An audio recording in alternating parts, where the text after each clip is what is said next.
Janata party పైన వ్యక్తిగతంగా నా పైన అనేక రకాల తప్పుడు ఆరోపణలు చేస్తూ ఉన్నారు. బాధ్యతారహితంగా మాట్లాడుతూ ఉన్నారు. వాస్తవాలకు విరుద్ధంగా మాట్లాడుతూ ఉన్నారు. రాష్ట్రానికి సంబంధించినటువంటి ప్రాజెక్టుల మంజూరులో నిధుల కేటాయింపుల్లో మరి వారు నా మీద చేసినటువంటి ఆరోపణలు నేను తీవ్రంగా ఖండిస్తా ఉన్నాను.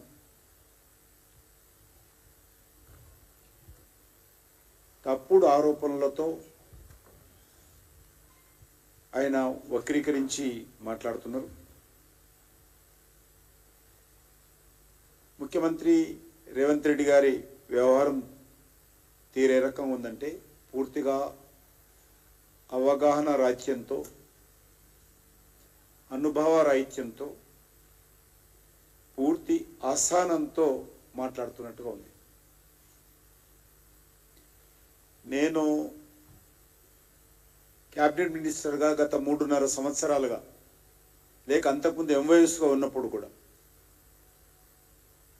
ప్రతిరోజు ఏదో ఒక తెలంగాణ అభివృద్ధి పైన కేంద్ర ప్రభుత్వ మంత్రులతో నా సోషల్ మీడియాలో అనేకమైనటువంటి రైల్వే స్టేషన్స్ కానీ, నేషనల్ హైవేస్ కానీ, అనేకమైనటువంటి ప్రాజెక్టుల మీద ఎప్పటికప్పుడు ప్రజలకు తెలియజేస్తూనే ఉంటాను. గత 10 సంవత్సరాలుగా కూడా అనేక రకాల పథకాలను తెలంగాణలో కేంద్ర ప్రభుత్వ పథకాలను సమర్థవంతంగా అమలు చేస్తూ ఉన్నాం.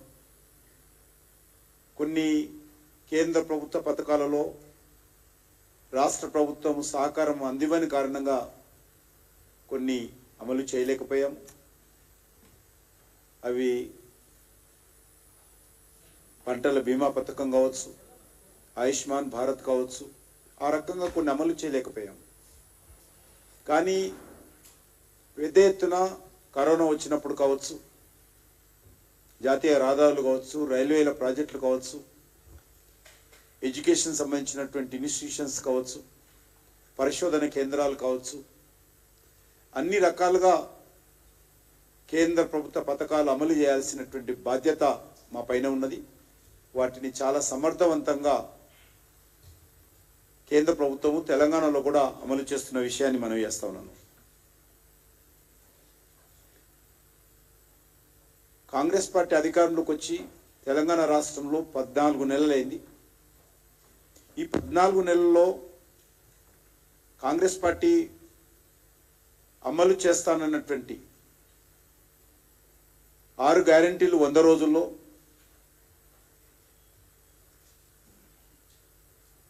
మరో 420 సబ్ గ్యారెంటీస్ అమలులో పూర్తిగా వైఫల్యం చెందింది. ప్రజలలో తీవ్రమైనటువంటి వ్యతిరేకత ఈరోజు తెలంగాణలో అన్ని వర్గాల ప్రజల్లో చోటు చేసుకుంది.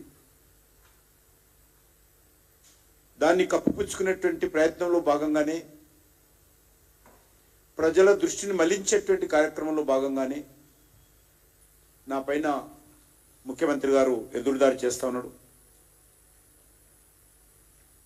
తప్పుడు ఆరోపణలు చేస్తూ ఉన్నారు. ఈరోజు కాంగ్రెస్ పార్టీ అంతర్గత కుమ్ములాటలు,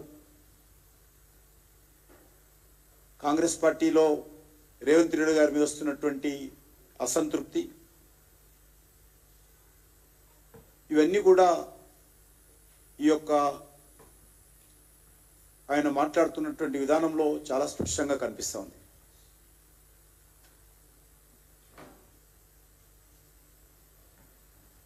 భారతీయ జనతా పార్టీనో మమ్మల్ని బ్లాక్మెయిల్ చేసినంత మాత్రాన, బెదిరించినంత మాత్రాన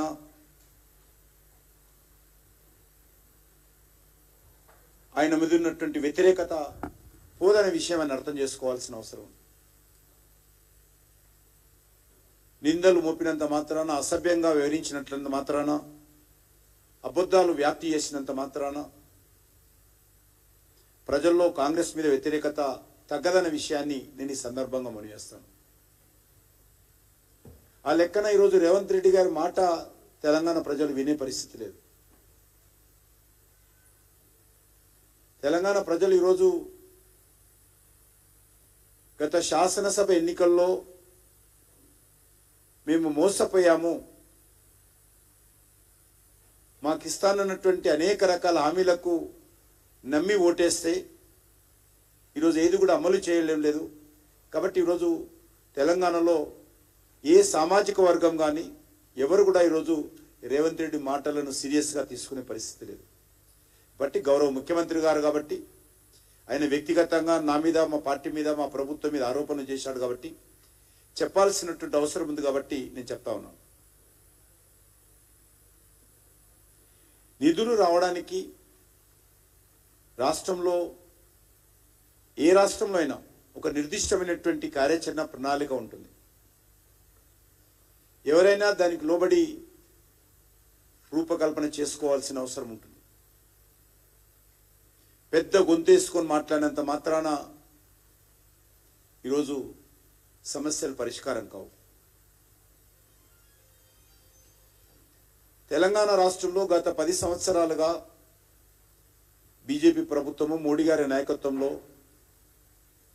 ఏం చేశామనే విషయము సుమారు 10 లక్షల కోట్ల రూపాయల సంబంధించినటువంటి కార్యక్రమాల వివరాలన్నిటిని కూడా